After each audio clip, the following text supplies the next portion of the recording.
ఎన్నికల వాగ్దానంలో భాగంగా నేను కానీ అధ్యక్షుడు శ్రీనివాస్ రెడ్డి గారు కానీ మన ఎన్నికల మేనిఫెస్టోలో ప్రత్యేకంగా చెప్పినాం. కడప ఎన్నికల మేనిఫెస్టోలో బుగ్గొంక ప్రక్షాళన చేస్తామని చెప్పి బుగ్గొంక రెండు ఇరువైపులా ఉన్న రహదారుల సుందరీకరణ చేస్తామని చెప్పినాం. అందులో భాగంగానే ఈ యొక్క బుగ్గొంకలో స్పెషల్ ఫండ్స్ తీసుకొచ్చేసేసి ఈ బుగ్గొంకలోని ఈ జంగిల్నంతా క్లియర్ చేసేసి రేపు ప్రజలకు శుచి శుభ్రమైన వాతావరణాన్ని కల్పించాలని చెప్పే ముఖ్య ఉద్దేశంతో దీన్ని మొదలు పెట్టడం జరిగింది.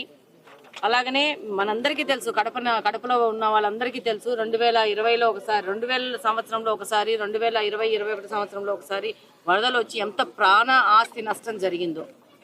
మొన్ననే లాస్ట్ ఇయరే గమనించినాము. 24లో బుడమేరు ఏరు పొంగడం వల్ల ఎంత విజయవాడలో ఆస్తి నష్టం జరిగిందో. ఇవన్నీ అప్పుడున్న పాలకులు పట్టించుకోకుండా వాటిని నిర్లక్ష్యం చేయడం వల్ల ఈ సమస్యలన్నీ వచ్చినాయి.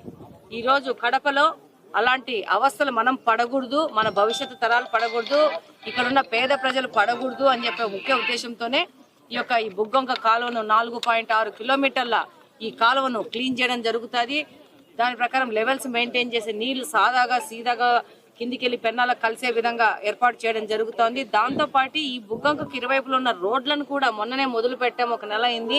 ఈ రోడ్లను కూడా కంప్లీట్ గా పూర్తి చేస్తే ఇక్కడ మీ అందరికీ తెలుసు, కడపలో ఈ గాంజాలు కూడా ఎక్కువ ఈ బుగ్గొంక కాలువకు 2 పక్కల ఈ యొక్క ఆకతాయి మూకలు తిరగడం గానీ, పోలీసు వాళ్ళు పట్టుకొని కోసి ఈ బుగ్గొంకలో దూకేసి పారిపోవడం గానీ, ఒక ఎస్కేపింగ్ కు దీన్ని వాడుకుంటా ఉండారు. అలాంటివన్నిటినీ నిరోధించాలంటే ఇది ఒక చైన్ యాక్షన్ లెక్క ఒకదాని తర్వాత ఒకటి చేసుకోవాల్సింది, ముందుకు పోవాల్సిన అవసరం ఉంది కడప నియోజకవర్గం కోసం.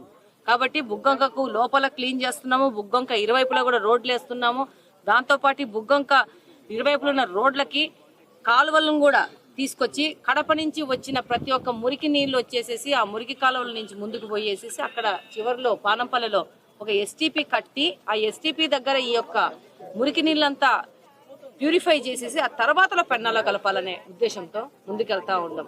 మనం ఎలా నిర్ణయం చేసుకున్నామో ఆ విధంగానే ఒక్కొక్క అడుగు ముందు తీసుకొని వెళ్తా ఉన్నాము. తప్పకుండా ఈ బుగ్గొంకను క్లియర్ చేయాల్సిన అవసరము, ఇరువైపులా రోడ్లను